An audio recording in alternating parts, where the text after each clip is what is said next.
reino de Deus ele é inclusivo.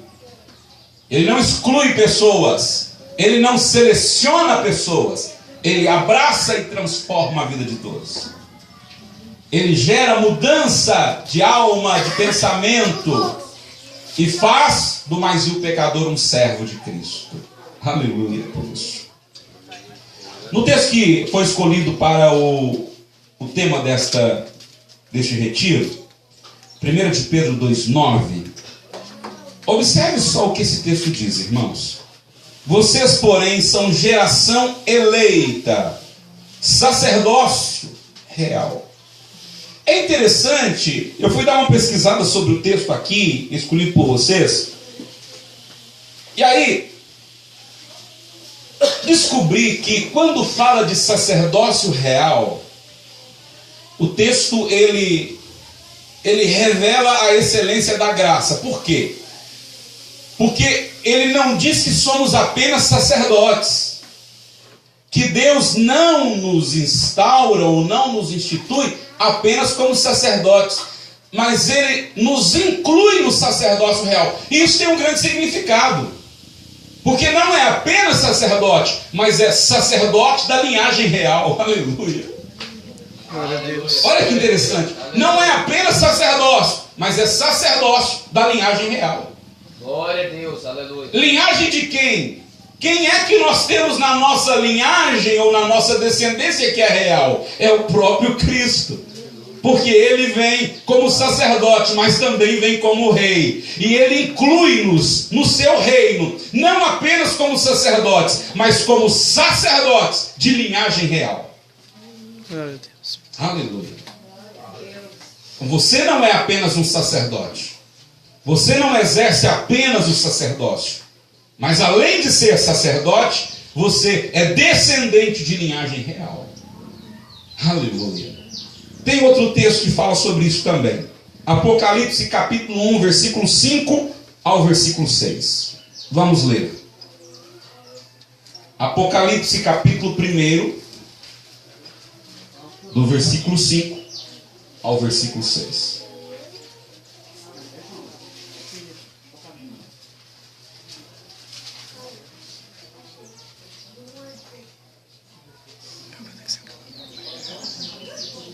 Amém? Aquele que nos ama e pelo seu sangue nos libertou dos nossos pecados e nos constituiu, olha só, ele nos constituiu. Quem é que nos libertou pelo seu sangue? Jesus. Quem? Jesus. Então Cristo é o rei e o sacerdote que nos libertou com o seu sangue. Agora, uma pausa só para mostrar para você a excelência da graça. Na antiga aliança, o sacerdote, quando recebia alguém no átrio do tabernáculo, alguém que tinha cometido um pecado, o sacerdote, ele já pegava o animal que o pecador trouxera-lhe, e o sacerdote fazia um trabalho de expiação e transferência de culpa. Como assim? Quando ele chegava perto do altar do holocausto, ele pedia para o culpado colocar a mão sobre a cabeça da vítima, ou do animal, do sacrifício. E então, com a cabeça, ou com a mão sobre a cabeça do animal, o sacerdote ele vinha e colocava a sua mão sobre a mão do pecador, como se estivesse dizendo: eu transfiro a culpa desse pecador para esse animal. E em seguida, ele imolava o animal. Passava o cutelo no pescoço do bichinho. Aspergia o sangue nas 4 pontas do altar. E depois aspergia o sangue e colocava o animal sobre o altar para ser queimado. E aquele cheiro subia até o Senhor, aonde Deus cobria o pecado do pecador. E a ira de Deus não era derramada sobre ele. Agora, é interessante que Jesus ele faz esse mesmo processo. É por isso que nós vamos ver, quando Jesus está sendo crucificado, ele grita: Eloi, Eloi, lama sabachthani. O aramaico significa: Deus meu, por que você está me desamparando? Ou por que o Senhor me abandonou? é que, na verdade, estava sobre Cristo todos os nossos pecados. A Bíblia diz que quando Jesus ele se sacrifica, ele perdoa os pecados de todo mundo e aqueles pecados que ainda seriam cometidos.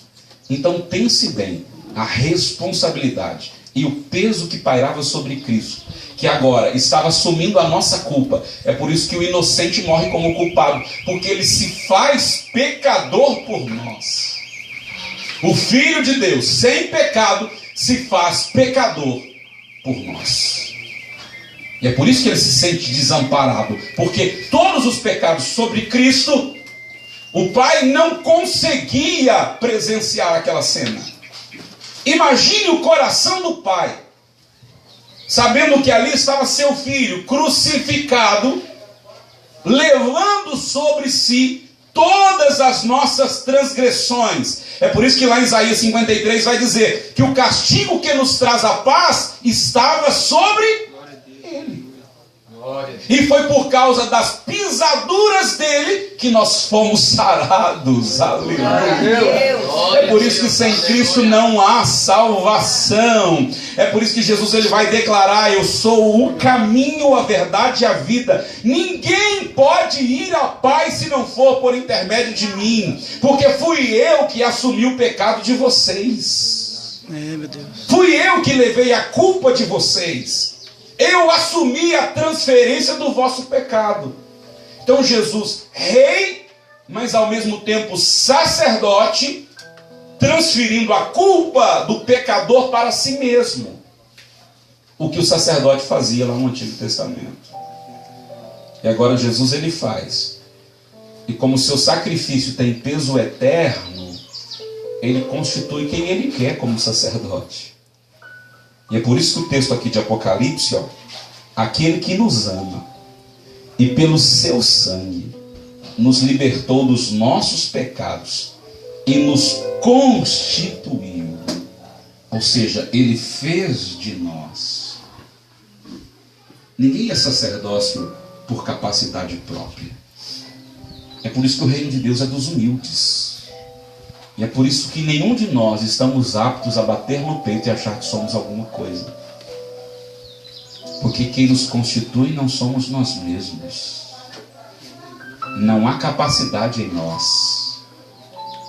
É quem nos amou e nos comprou através do seu sangue, é quem nos constitui. É Ele, não é nós. Ou não somos nós. Glória a Deus. Aleluia. É Ele que nos inclui na descendência real. Glória a Deus. Obrigado, Jesus. Você se torna descendente real, não é por nascimento, não é porque você faz parte de uma descendência nobre, mas é que Cristo te inclui na descendência dele. E você se torna não apenas sacerdote, mas um sacerdote com raiz, com descendência real. É como se Deus estivesse dizendo: eu faço de vocês não apenas sacerdotes, mas eu faço de vocês sacerdotes com sangue real. Glória a Deus. Glória a Deus. Glória a Deus. Aleluia. O sangue de Jesus está sobre a nossa vida. Glória a O Deus. sangue de Aleluia. Jesus, é por isso que o sangue de Jesus nos purifica de todo pecado.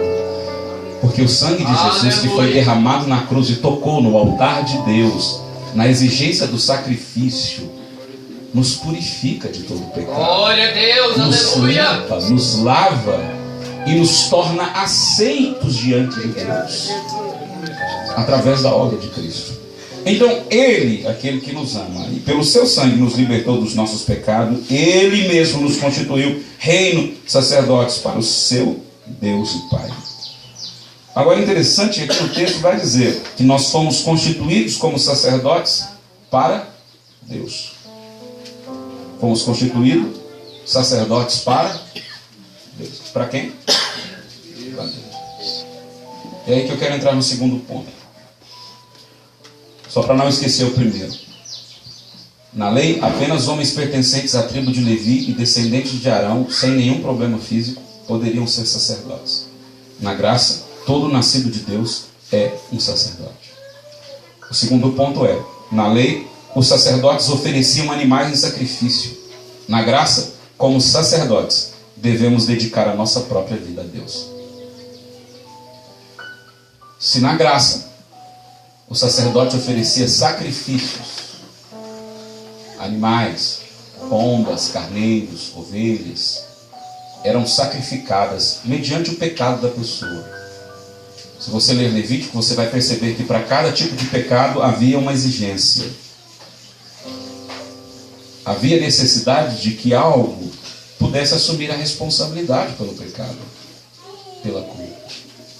Então o sacerdote, ele oferecia animais. Agora, na graça, o sacerdócio pertencente a Deus é quem oferece a sua própria vida ao Senhor.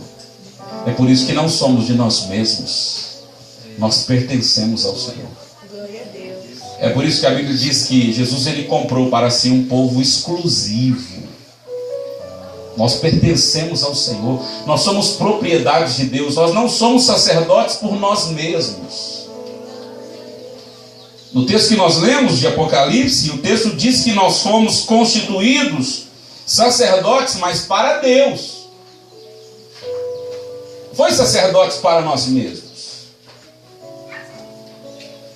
E como sacerdotes que somos, com sangue real, é nosso dever oferecer, dedicar a nossa vida por completo ao Senhor. Um sacerdote na graça que não se dedica totalmente ao Senhor não é sacerdote. Por isso que Jesus, ele vai dizer: aquele que põe a mão no arado e olha para trás não é digno de mim. Por quê? Porque uma vez que você assumiu o sacerdócio, você passa a ser propriedade de Deus. Observe só o que diz em Romanos capítulo 12, versículo 1. Vamos ler juntos. Romanos capítulo 12, versículo 1. Porque grande és tu, maravilhas fazes tu, não há outro igual a ti, não há outro igual a ti, porque grande és tu, maravilhas fazes tu, não há outro igual a ti, não há outro igual a ti, Jesus. Rogo-vos, pois, irmãos, pela compaixão de Deus, que apresenteis os vossos corpos em sacrifício vivo, santo e agradável a Deus. Por quê, Paulo? Porque esse é o vosso culto. Essa é a vossa celebração. Glória a Deus. Glória a Deus. Sabe por quê? Porque lá no Antigo Testamento, na lei, o sacerdote oferecia os animais. Mas agora, apresentem os corpos de vocês diante do Senhor, porque esse é o vosso culto. Aleluia. Mas apresentem